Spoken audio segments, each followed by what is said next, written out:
ঠিক এভাবেই ফিলিস্তিনিদের ধাওয়া খেয়ে পালালেন জার্মান রাষ্ট্রদূত অলিভার ওকজা। সামাজিক যোগাযোগের বিভিন্ন মাধ্যমে ছড়িয়ে পড়েছে এই ভিডিওতে দেখা যায় স্যুট কোট পরিহিত এক ব্যক্তি জনরোষ থেকে বাঁচতে দৌড়ে পালাচ্ছেন।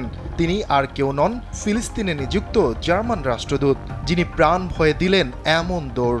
এ সময় তার পেছনে বেশ কয়েকজন বিক্ষুব্ধ যুবক ছুটে আসছিলেন।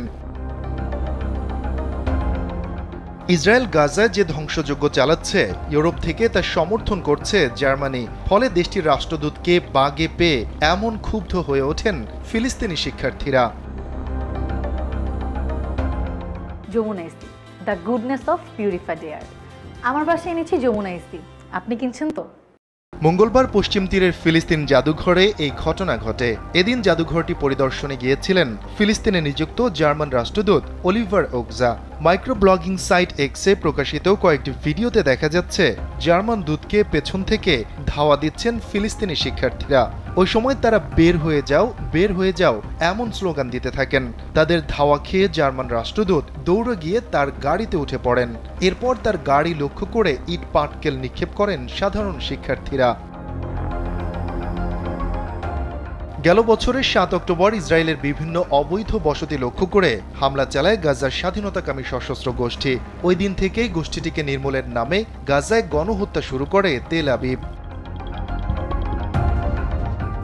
৭ অক্টোবরের ওই হামলার পর ইসরায়েলি প্রধানমন্ত্রী বেনিয়ামিন নেতানিয়াহুর সঙ্গে দেখা করতে এবং ইসরায়েলিদের প্রতি সংহতি জানাতে সরাসরি দেশটিতে ছুটে যান জার্মান চ্যান্সেলর ওলাফ শলস। এছাড়া ইসরায়েলের বিরুদ্ধে আন্তর্জাতিক বিচার আদালতে দক্ষিণ আফ্রিকা গণহত্যার যে অভিযোগ এনেছে, সেটির বিরুদ্ধেও লড়াই করার ঘোষণা দিয়েছে জার্মানি। ফলে দেশটির ওপর তীব্র ঘৃণা ও ক্ষোভ থেকে রাষ্ট্রদূতকে ধাওয়া দিল ফিলিস্তিনি তরুণরা। এদিকে গাজায় ইসরায়েলি বিমান হামলায় ধসে পড়েছে শত শত ভবন। এসব ভবনের ধ্বংসস্তূপের নিচে প্রায় 10,000 মরদেহ পচে যাচ্ছে। প্রয়োজনীয় সরঞ্জাম না থাকায় ধ্বংসস্তূপের নিচ থেকে এসব মরদেহ উদ্ধার করা সম্ভব হচ্ছে না বলে জানিয়েছে গাজার স্বাস্থ্য মন্ত্রণালয়।